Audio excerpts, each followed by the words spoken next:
Started. All right. This is the March meeting of the Architectural Preservation District Commission meeting.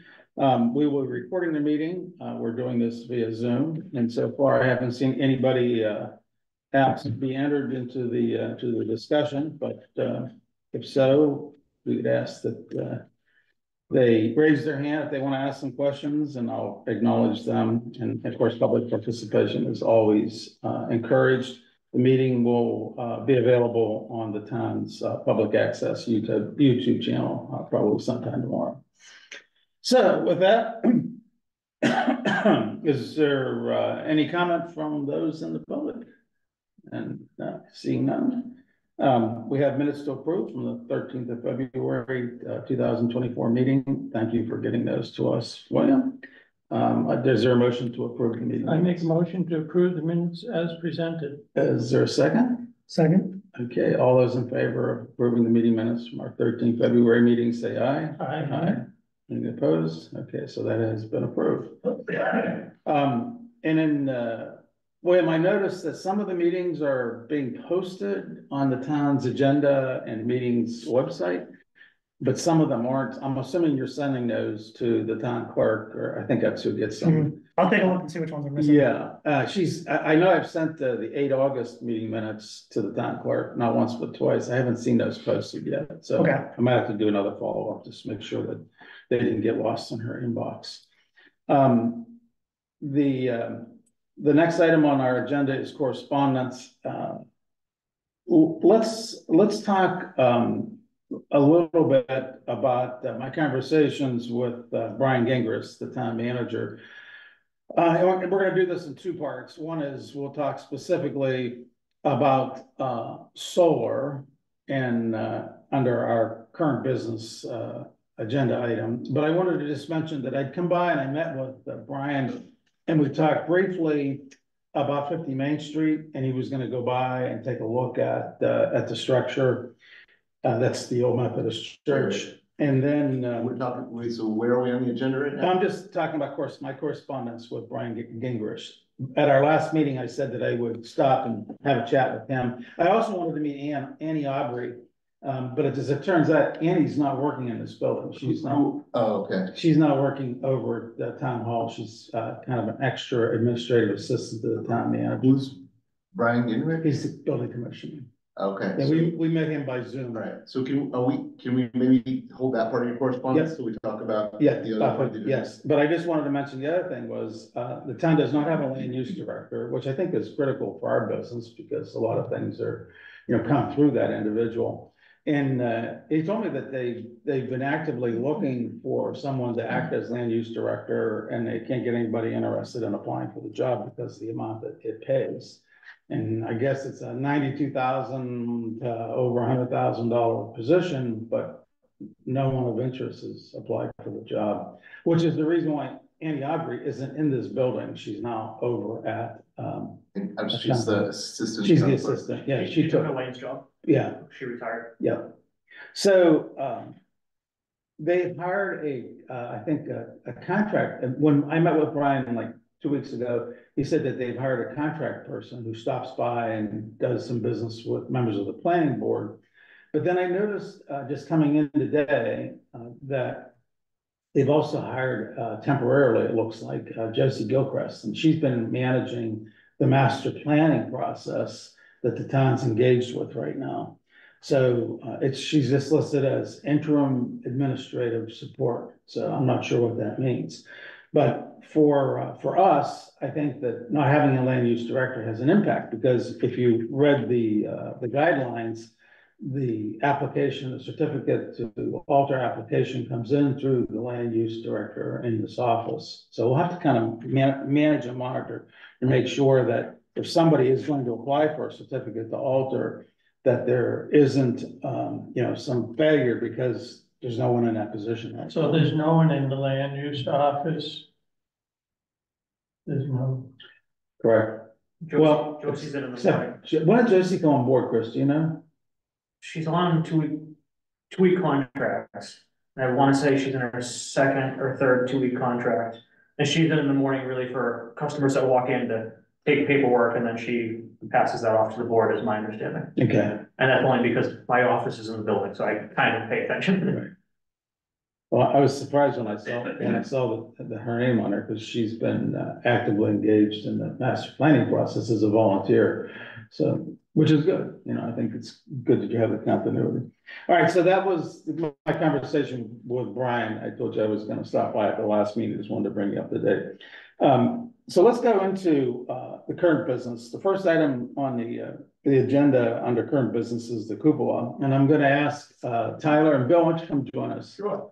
To talk a little bit about the cupola. I was actually quite surprised that we got the message from Heather about the cupola. Because the building itself is not, it's within the district that it doesn't follow the criteria of being 75 years old or historic. And the only thing I was thinking of was, well, maybe the cupola came from someplace famous. So with that, is that true, Bill? Did the cupola come from someplace No, famous? not the one that's on 925 Mass Avenue. Didn't. Okay, So our manager reached out to us. And suggested we come to the meeting and let you know what our thoughts are on that cupola. Back in 2008, we had a building fire at the Historical Society, and it went through the roof, burned the cupola. So when we saw that the garage is going to be torn down, we thought, well, that cupola is very similar to what we had, maybe a bit smaller, but it's close. So we thought we'd reach out to the town and see if we could salvage it from the wrecking ball and have it restored and get it mounted on the roof. So I don't know whether with, you know, you need your approval, or I just, you know, I thought I'd just come and explain what the plan is. from my perspective, I have no problems with building for the historical commission taking control of the cupola. Anybody? What's the question? You know, is there any question? Do we have any input on salvaging the cupola that's on the gas station and having it used at the historical? I guess the reason, because it's in the district, I guess that's why they. There's a lot of things in the district that we don't have any responsibility It's for. not a particularly historic building, but Right. it's in the It's district. not 75 years or old, so it has nothing to do with us. Right. So, Sounds like, I mean, like, so basically, so right now, this is a picture from. That's what when the building was built, that's what it. And currently the cupola is not there. And so, yeah, it seems like a great idea, but why not, you know? Well, plus it will be almost like a historic piece of that. You're restoring the appearance, yeah, it's great. so I'd say from the APDC, we have no, you know, real position on whether you get it or don't get it. I think that's now up to the town, you know, to make the transfer of that part of that piece of the building. And that's assuming that, you know, you're gonna wait for it to be demolished, or you're gonna try and take Well, I mean, take the cupola before. one of the emails we got was that they need to have, I guess they have to do an RFP to get it torn down. But I guess they want that in the RFP that it's gonna be saved. I assume that's what she meant. Is that what you're working on, Chris? Yeah, we haven't gotten that far yet. The RFP is to sell the building. If somebody wants to try to save it, they could. I don't see it happening. And the town's position is, we're fine with it as long as the town doesn't incur the cost of moving it. Yeah. You know, we'll obviously facilitate whatever you guys need. No, we manage that one way or another. We haven't figured out exactly how yet, but you know, we work with town to get it out of there. I mean, my recommendation would be sooner rather than later, and make sure if there's anything that's open under it, just close it back up. I mean, the roof's got plenty of leaks as it is, but we just don't want a gaping hole up there. So who would be responsible for repairing the hole? Depends on what it looks like. If you guys are taking the cupola, we'd like you to patch it, and in theory, there shouldn't be a hole in there. It would just be ice and water shield over it and call it a day. I've been on the roof, but not up to that peak to see what's inside of it. Right. You know, typically, they would drop it all on the roof is complete. You would think so. So as long as that's the case, we just don't, as long as there's not a gaping hole left in the roof, we're okay. And that's. Yeah, I didn't realize whether it would be, you know, you wait until it, you know, was in the stages of demolition to get it. My guess would be I'd start the process sooner than later. I don't know how long the RFP process is gonna take. So it's, right now, the town owns it and the town can do whatever they like with it. If the RFP goes quickly, it may put a time crunch on you guys, so. Yeah, I mean, I would think, if you think you can get a volunteer or somebody to help with removal, it's probably easier than the kind of complicating the RFP process with something for it. Yeah, Yeah, we're coming into the right time of year for it, so. yeah, Usually it would be a, crane truck, like a, sheetrock crane. something like that, I would They think. could just lift it up, put it on the truck, drive I it don't know how over heavy, there. I don't know how heavy it would be. Yeah. Probably not that heavy, I don't know if you could. No, they're usually pretty If light. you do it with a bucket truck or something, I don't know Yeah. how you could do it. I might be able to get one of the tree guys in town to volunteer at one of their cranes. Yeah. Yeah, Okay, so that's so can that's you, now between the town and the historical society. but can you let town manager know that that's what? Sure. Yeah, Chris, can you do that? Yep. All right, thank you very All much. right. Thank you. Thanks, Bill. Thanks, Bill. So- Thank you, guys. Good night. have a good one. Me too. Okay, so the second item of business under present, the current business is solar panel installations. And let me share with you the conversations and the information that I received with Brian Gingras again. Both 51 or 71 Highland Street, which you identified, Richard, and 10 Whiting Street, both have had recent solar panel installs. Both had building permits pulled for that work to take place. And Brian did not realize that those should have come before us. But he also felt that there was no need for them to come before us for a couple of reasons. One is, he says that it's not a disturbance of the roof. He says, so it falls outside of the bylaw, and its reference to an alteration, both substantial as well as minor. I disagreed with that.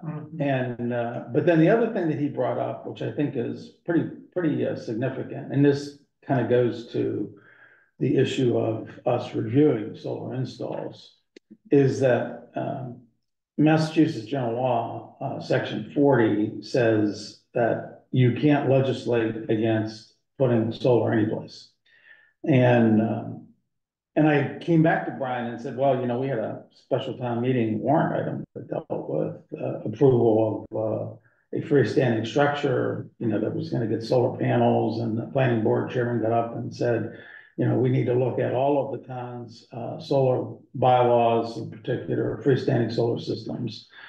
And it's my understanding that if I, as an individual, wanted to put a solar panel structure on my property, I have to get zoning approval to do that, and there's, constraints and restrictions. So on one hand, Brian's saying to us, hey, you really can't legislate against installing solar panels because Massachusetts law won't allow you to do Which that. brands? He's the building commissioner. Okay. So, and then the final thing that he said, which I do agree with, he says, restricting people's desires to install solar panels, is probably not something we want to be in the business of doing. And I kind of agree with that. I mean, I think that, we're encouraging everybody to help relieve our carbon footprint by installing solar panels, and we've had individuals come in, most notably the woman who owns the Luther Burbank house. She came in and said she was contemplating that. And we said, well, if you haven't replaced your roof, if you had an original roof and you hadn't replaced it, like there was slate up there with shingles, we probably would frown on you installing solar panels. But if you have a relatively new or modern roof, we don't see any issues with doing that. So I think from my perspective, and I'll open the discussion here, is that we probably should not, keep people from installing solar panels. I think that we should, approach them with the position that let's try to do that in the best way. If you have an old historic house, that we would be looking at alterations, whether they be minor or substantial. So that's kind of my 2 cents worth, is we don't necessarily restrict them for doing that, but that we help them figure out the best way possible to do a solar install so that it doesn't adversely impact the structure. Now, and the last thing is solar panels get installed on roofs, based on orientation. That's the driving force. And while we might, in the case of 71 Highland, because of the way the house sits, at a point, we couldn't say to them, well, put it on the back of the house or put it on the front of the house, because both views are observable from main roads. Face of the street at all. Yeah. We can't say anything anyways from what you're saying. Well, that's kind of what Brian's saying. He says, but by the same token, Richard, this town does exercise control over solar installations. Have you been, following the conversation on this, sir? I have. And what do you think? Well, I mean, I think everyone's struggling, but I think that But it sounds like other communities have. we have controls. Yeah. Yeah, and I think that, and they're taking the same approach that I just described, is that you encourage them to put it out of view, both the panels as well as the ancillary equipment. But, don't necessarily deny them the opportunity to install a solar panel. Yeah. In the past, the APDC has, I don't think we've had any cases, but inquiries that came in, we were advised that they weren't really appropriate for the front of the historic house because we're trying to preserve the facade and the character of the town. That was what we were Yeah, so, advising. right, yeah, I mean, I think from what I recall being on the planning board before, I believe the state bylaw you're talking about prevents municipalities from prohibiting solar panels, but allows them to regulate. No. All right, let me read you the little blurb that he said, because I thought it was like, whoa, it's very bold.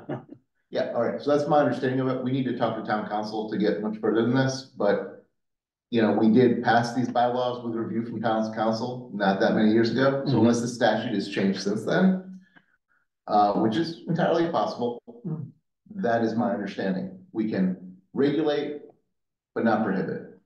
And it's a subtle distinction, but it's an important distinction. You can't regulate to the point of prohibition, but you can regulate.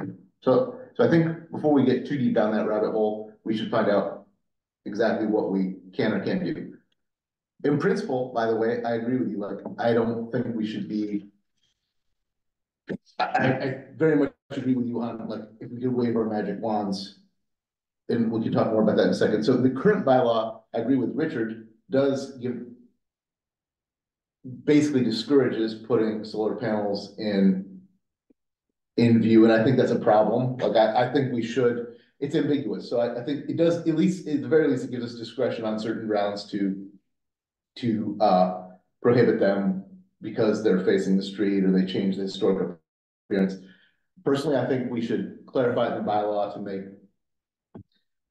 I think what you said was very good. Like, if it's a slate roof, we would want to work with them to give them the ability to put it somewhere else. Like, make sure they get an ability to put some freestanding structure in their backyard or whatever, but I think residents should have a by right ability, even in the historical district. I mean, I think if we went back 250 years and said, hey, you got these things you can stick on your roof that are gonna let you have light at night and heat in the winter, I think our forebears would be literally people stupid. You're not gonna let this thing on my roof. And even now with all the reasons there is for alternative energy. So I support that in principle. I do think it would be smart for us to flag this as something to update if we agree on this principle. I think we should flag this as something to update in our guidelines, just to make it as simple as possible,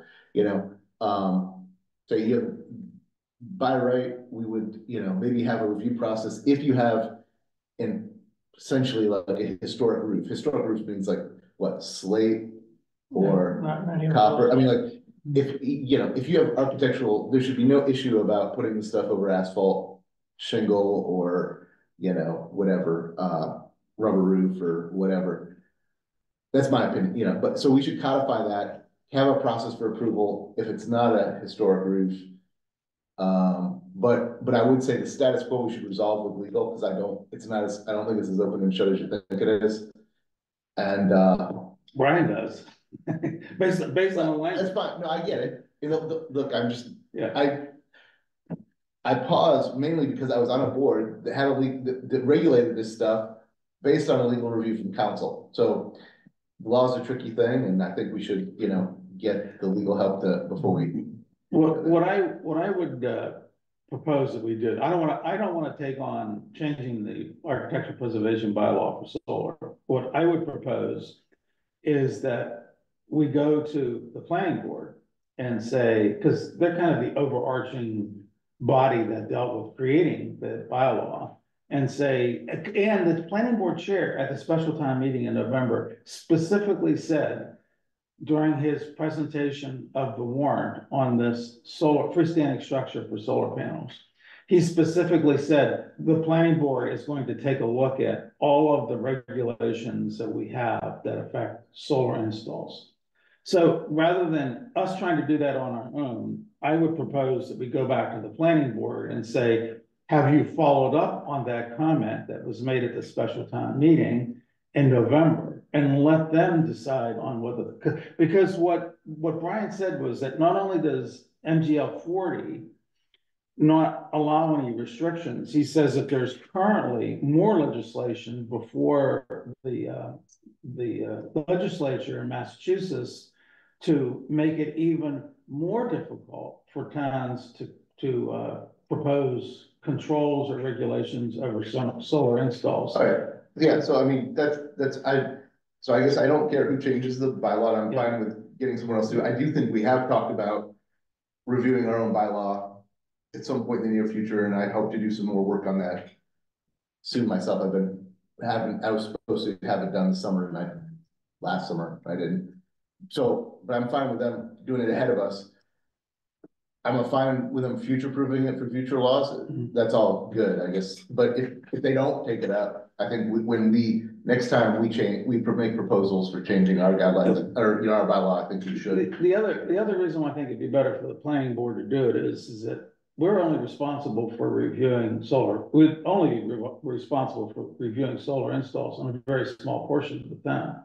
You know, and there's a lot of people that would be affected by a planning board change because it's going to implement a change throughout the town of Lunenburg. Well, at the same token, yeah, but I care about what our bylaw is doing to do that more. And in the short term prior to that, I mean, maybe we could. I mean, I don't, maybe we could amend our guidelines to say, we could probably, I mean, I think we could probably, because it's ambiguous in the bylaw, but does give us the power to regulate. If we can amend our guidelines through submission to the Board of Selectmen, we could update our guidelines to say, we've amended our guidelines with respect to solar. We're going to not require review, instruct the building inspector that we do not wish to review any proposal to install solar on asphalt in the historic district. And that's going to cover pretty much everything. Well, let me offer that I'll talk to first the planning board chair. And ask him if they've got anything underway with regards to solar panel review. And if he says no, then I'll go to town council and say, can we make a change to our bylaw on solar for just the APD? Can we take that? Of course we can make a change. The broader question is, your first question was, can the town regulate solar at all? Yeah, and according to Brian. Yeah, according to Brian, we can. But I think that's the most fundamental question, because everything stems from yes or no on that. Right. The second thing is, our bylaw is already regulating solar effectively, but it's regulating in a way that gives us discretion. And that's why, if we don't want to wait, we're not going to get this. I mean, I don't see any universe in which we get a bylaw change for this in place for May town meeting. Yeah, I would agree with that too. And so I think we should, the thing that's pressing before us is we can change our own guidelines, I believe, much more rapidly. So if we do feel strongly about this and we want what the buildings inspector is doing to be compliant with our guidelines, which is generally a good thing, we should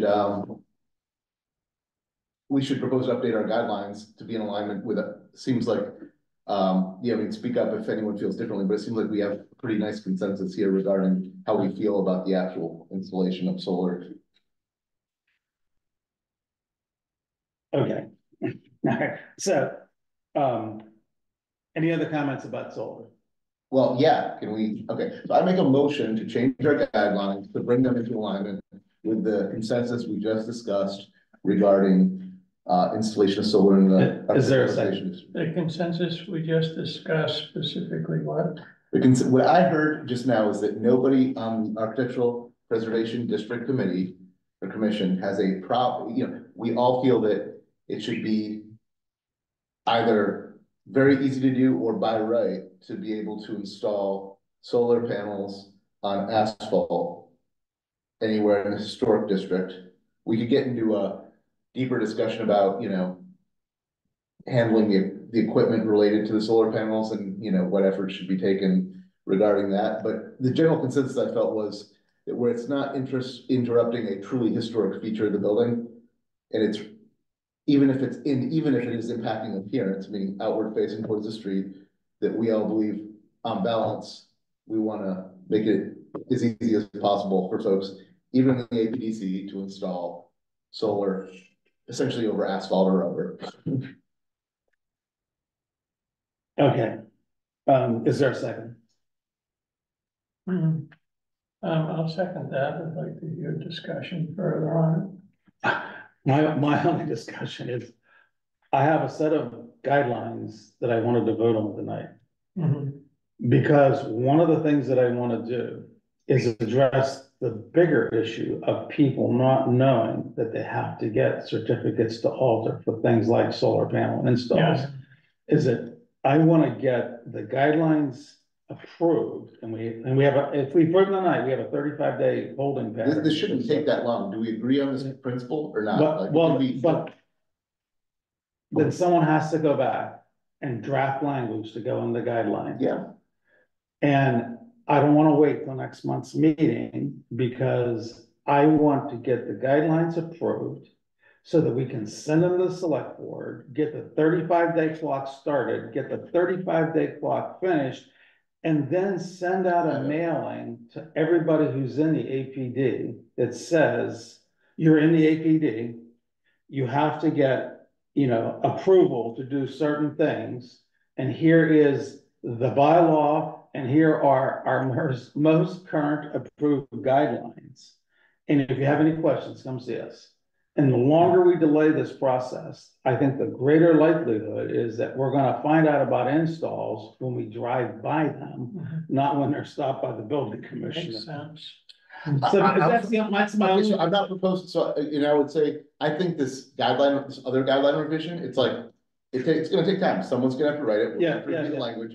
So I'm not suggesting we hold the train on that. Okay, all right, Okay, that's so- good, that's all, that's what I'm. No. All right. We're on the same page. Okay, all right, so we can always amend the guideline, but then that requires the same process, where we have to approve the change, we gotta go to the select board, starts the 35-day Yeah, clock. I mean, the nice part about this is, at least with our guidelines, it's still not a trivial procedure. There's the 35-day wait, there's the select board. Yeah. But it's much more agile than amending the bylaw. So I think, Yes, it is. The you know. bylaws, it's just once every 6-month opportunity.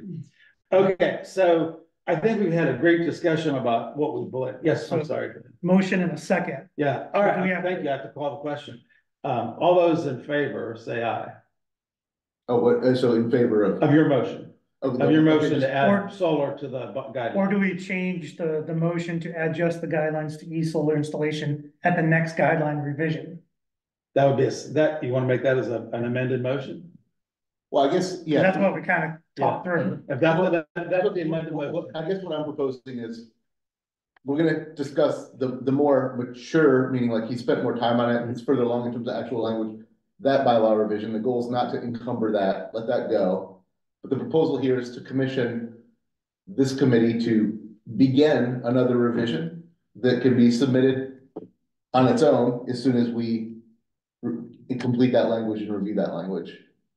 So what I'd like to do is maybe nail that down so that we can, I think we're pretty close. I mean, do we agree about the asphalt, the rubber, and the figuring out what to do with the equipment? If we agree with those three things, I think one of us can write it, we can review it in another meeting, and that whole guideline revision will lead its own life cycle, not separate from what he is proposing. It will, by necessity, follow this guideline proposal.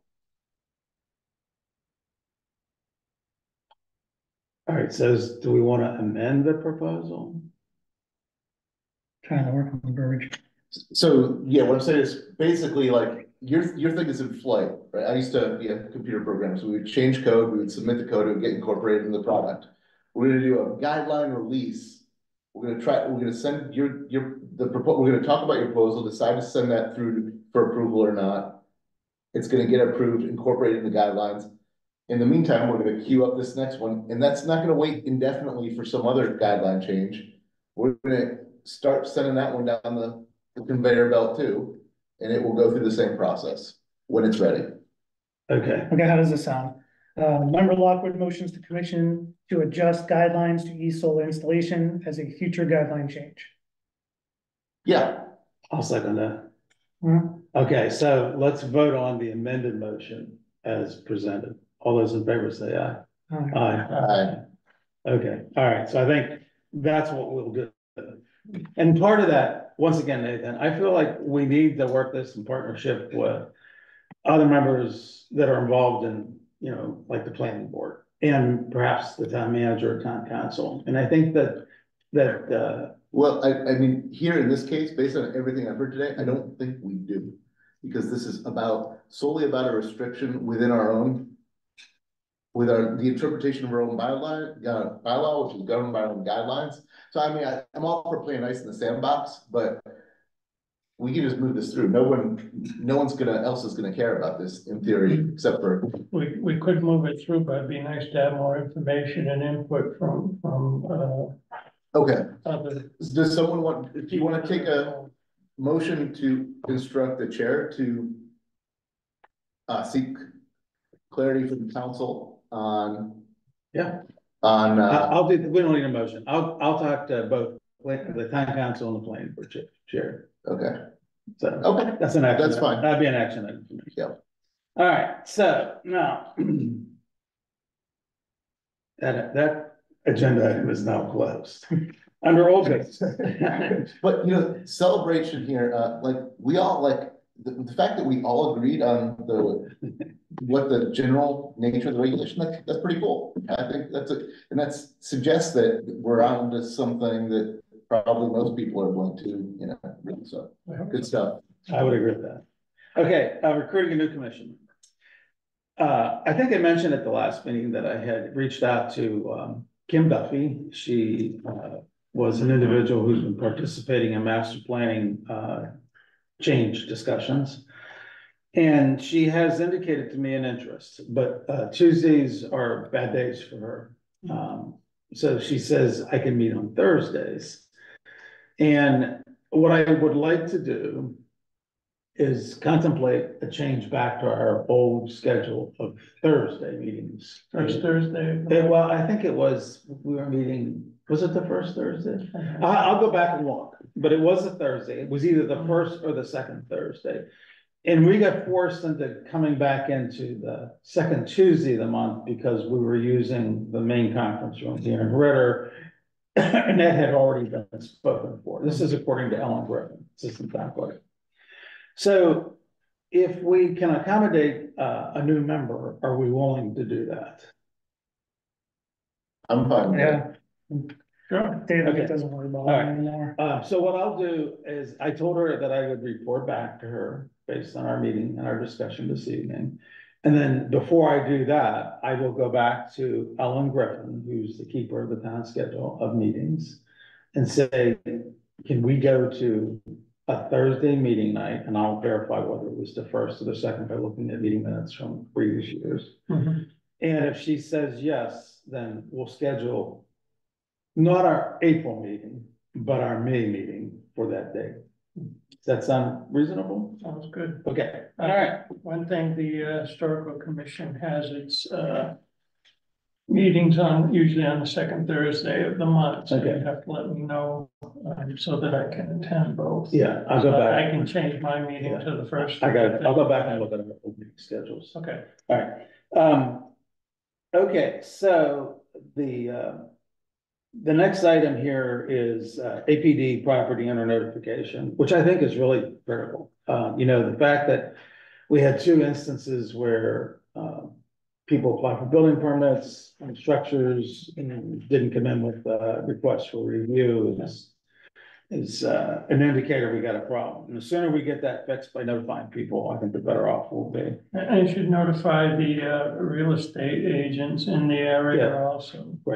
Right, so that when they're presenting the houses, they can say, you're gonna buy a Yeah, property near. Because I get questions from real estate agents All the time. from their owners. Yeah, so the plan here is that once we get a approved set of revised guidelines, is that we'll prepare a mailing.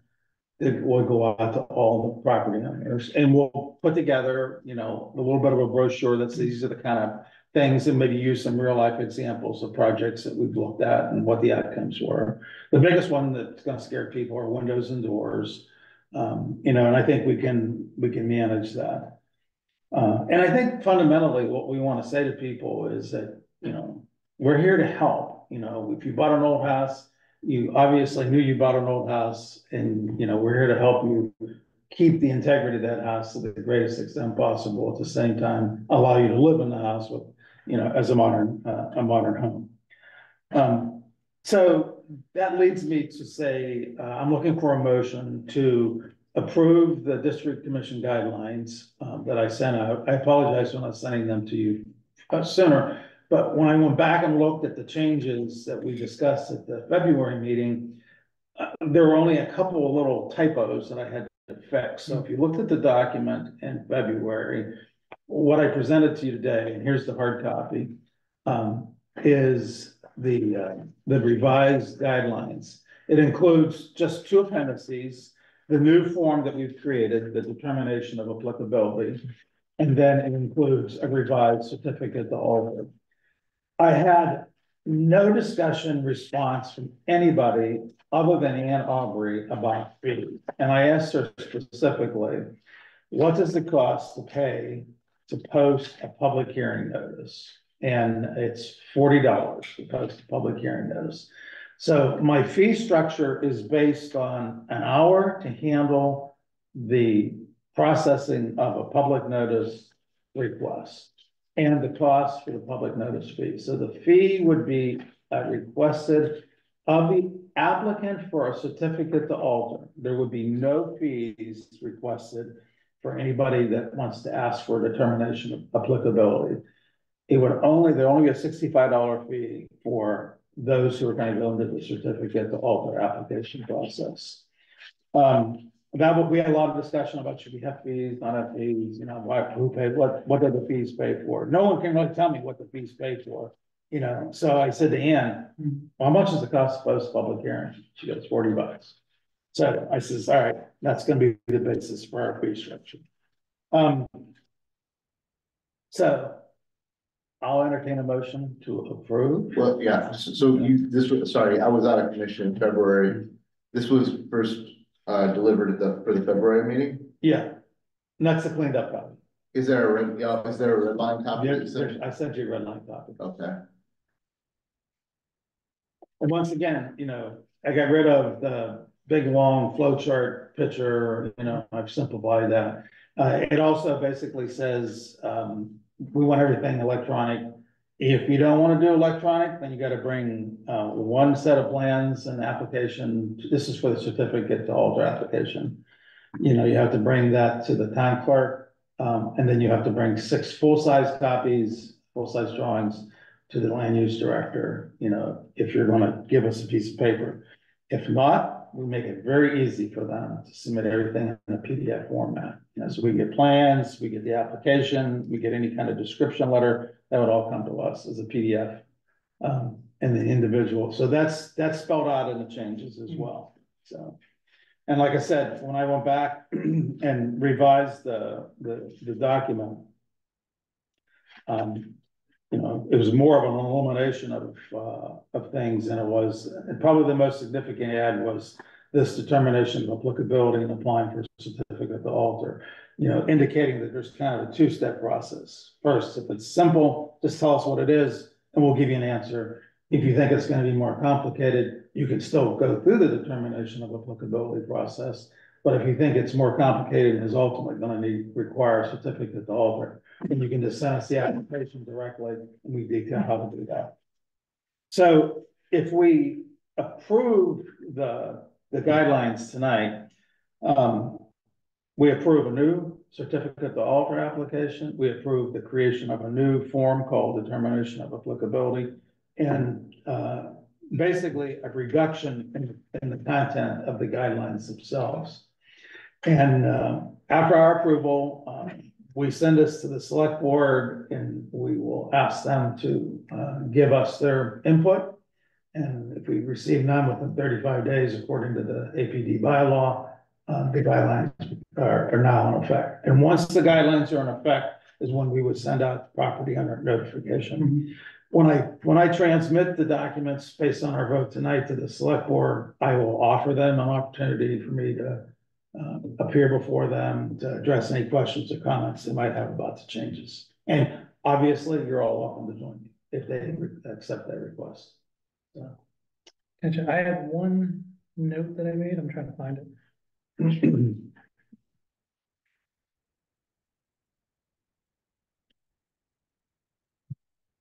Well, he's looking for that. I'm looking at this. So thanks for doing this, Anthony. I think it reflects a lot of the conversations we had about streamlining. Yeah. So I mean, I think your changes, I not having deep dive into what I see, I like waiving the fees, electronic submission. I mean, it's like looks like all things that are make it easier. I mean, is regarding the notifying everybody about, I think it's all good. I mean, I'm not in love, given the changes I think that need to happen to our guidelines and our bylaw, I'm not in love with like reminding everybody in the district that that they're, you know, under this process in this way, but I do appreciate the fact that you're making, that is the process, and I appreciate the fact that your changes are to make it easier. Maybe we could allude to the fact that you know, we're looking at maybe putting some, as we're setting that out, putting some indication of communication to the residents that the changes that are being made are doing so to just streamline the existing process. We are looking to make important updates to the bylaw and the guidelines, and would welcome, you know, in the near future, and would welcome their feedback. You know, just so they don't think if this is for many of them, I should say, this is the first time they're hearing about it, and they take issue with some of that stuff. We want them to know, actually, we're reminding you about something that's already in place. We're making that thing easier for you, and we understand there may be some issues with the other stuff, and we're looking at that, not in exactly that language, but kind of like that way, because I think your changes are all good, and I just don't want to have it backfire because we're actually alerting them to the stuff they didn't know about and won't touch. That's what we're gonna do, an open invitation to come to one of our meetings. Well, yeah, exactly. We welcome you. You know, Nathan, I think I hear you, you know, but it's kind of like we have a bylaw, and you know, there are things that people have to do, you know, in accordance with the bylaw that they might not necessarily want to embrace initially. I think that the secret to our success is to say that we're here to help them maintain a historic house. And, you know, the transmittal letter, the notification letter, I think and I'll do the initial draft, and we'll have a discussion of that at our next meeting, anticipating that we're going to get the select board to approve this, you know, within 35 days. But I think that that's the time for us to get really creative on how we can tell people, you got to do something you might not want to do, but in the long run, you'll embrace the concept of having an old historic house that's been nicely maintained. I guess given some of the things I think we can. So I appreciate what you're saying. I think we can hone that message. Yeah. There's a little fine line to try between, you know, this is going to hurt me more than it's going to hurt you, and you know, we're switching away from corporal punishment. And my note was very, very small, and it might have been just the military mission statement piece to me. Yeah. But like right here, where we talk about the APTC mission. Yeah. And then we have a paragraph, and then we start talking about the mission. All right, hold on, let me bring it up. Okay.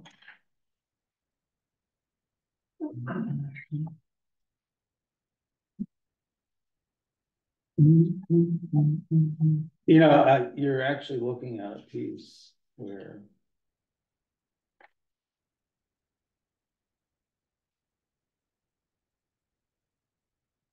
It might just be the formatting of the spelling. Well. so-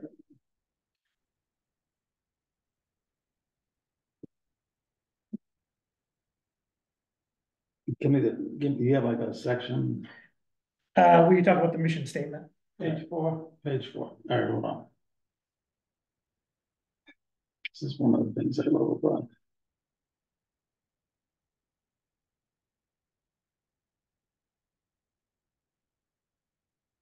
Let me see. Yeah, that shouldn't be there. Okay. So I really, all I think you need to do is take the title and move it underneath that paragraph. Yeah, Just eliminate the kinds of proposals, okay. No, I don't think you eliminate anything. I think you just take the title, Oh, the APDC's mission, Mhm. and move it underneath that paragraph. yeah, Because then you talk about the mission. right, that paragraph belongs to the, where. Above it. Yeah.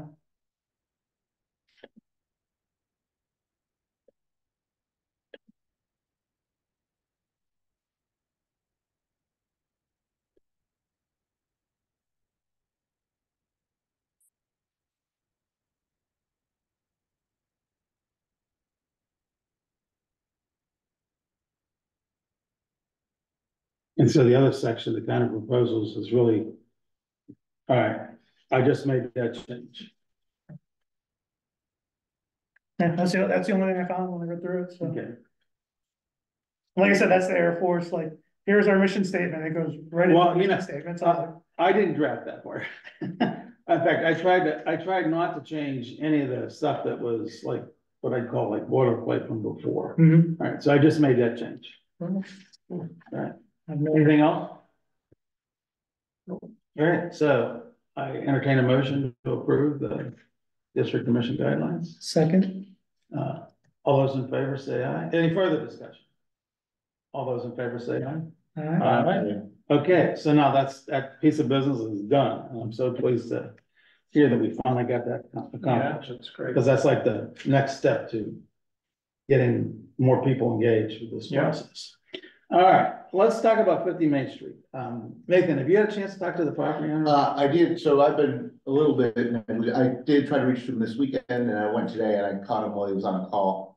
I do think, so my bad for not getting to him sooner. So short answer is no, but I do think we should, get to him, because long story short, I think demolition by neglect, it's not, I don't know that it's in our guidelines, but I think we should always be engaging with the property owners prior to just issuing that type of determination. And I have spoken with him once, but I haven't followed up, and that's on me. So someone else is welcome to do it. I'm willing to try again. I can, email him now. And, email, it may be I'm talking to the wrong person. I don't know who represents the condo association. I assumed it's Mr. Bowen.